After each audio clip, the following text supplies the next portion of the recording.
행사가 끝난 뒤에 온 가수 신해철은 인터뷰에서 직설적이면서 솔직하게 대마 합법화 지지에 대한 자신의 생각을 말했습니다. 네. 앞으로 향후 몇 년 정도가 지나면 이게 사실 과거에 신해철 씨가 불법 약물 복용으로 처벌받은 적이 있잖아요. 불법 약물 복용이 아니고 대마초입니다. 네. 그래서 항상 현행법상은 그렇잖아요. 네네. 그래서 이런 주장 자체가 신뢰성이 떨어진다고 생각하는 거 아닙니까? 오히려 제가 폈던 사람이기 때문에 대단히 신뢰성이 있을지도 모른다라고 생각을 합니다. 그리고 저는 제 개인적인 억울함에 대한 것도 물론 있기는 합니다만 제 개인적인 억울함 때문에 이 싸움을 할 이유는 없습니다. 10년 또 벌써 지난 얘기인데다가 제가 이 운동에 끼고 있는 이유 중에 하나는 실제로 활동 금지를 시킨다, 뭐 어떻게 한다 해서 연예인들이나 예술가를 위축시키는 이런 실질적인 목숨줄을 끊어놓는 그러한 압박도 주겠습니다만은 그것보다 더 큰 것은 대마가 가지고 있는 환각 증상이라든가 먼저 갈게요. 감사합니다. 대마가 가지고 있는 환각 증상이라든가 이런 것들을 과장함으로 해서 예술가들에게 인격적으로 모욕을 주고 인간 쓰레기를 만든다는 것입니다. 사람들이 생각한 이미지는 어떻습니까? 연예인들이 만약 대마초를 폈다라고 얘기를 한다면 침을 질질 흘리고 동공이 풀리고 자세를 못 잡고 성적으로 방종하거나 대마초를 흡연을 하고 나서 그것을 하고 있는 예술가나 이런 사람들을 인간으로서의 최악의 추악한 모습을 상상해서 매스미디어에서 그런 모습을 만들어버립니다.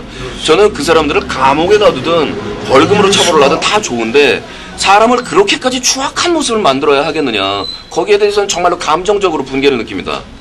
연예인들이 전면에 나서서 이렇게 하고 있는 것처럼 비춰지고 있는 것은 매스미디어가 이걸 어떤 식으로 조명을 해줄 것이냐에 따라서도 많이 다른 문제가 되긴 하겠지만 실질적으로 인권적으로 볼 때 연예인들의 가장 큰 당사자, 피해 당사자에 해당되기 때문에 가장 많이 맞은 애들이 가장 많이 나서는 것은 자연스러운 일이지 않겠느냐라고 생각을 하고 있습니다.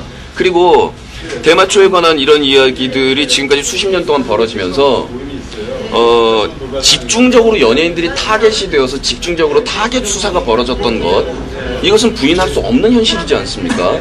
또 그런 사람들이 체포가 되어서 법적으로 뭐 판결이 나와서 이 사람이 유죄다라는 것들이 나오기도 이미 전에 마치 짐승을 우리에 가둬놓은 것 같은 유치장에 가둬놓여 있는 그런 모습들을 매스미디어가 카메라가 마음대로 보도하고 인권을 침해하고 했던 그런 일들이 지금까지 벌어졌는데 그런 피해 당사자들이 지금까지 욱하고 있던 것, 이런 것들이 반드시 나 앞으로 대마초 피고 싶어요 라는 마음 때문에 참가를 하고 있는 것이겠습니까? 아니면 예전에 자신들이 당했던 그런 서러움이나 억울함이나 이런 것들 때문에 나서고 있는 거겠습니까?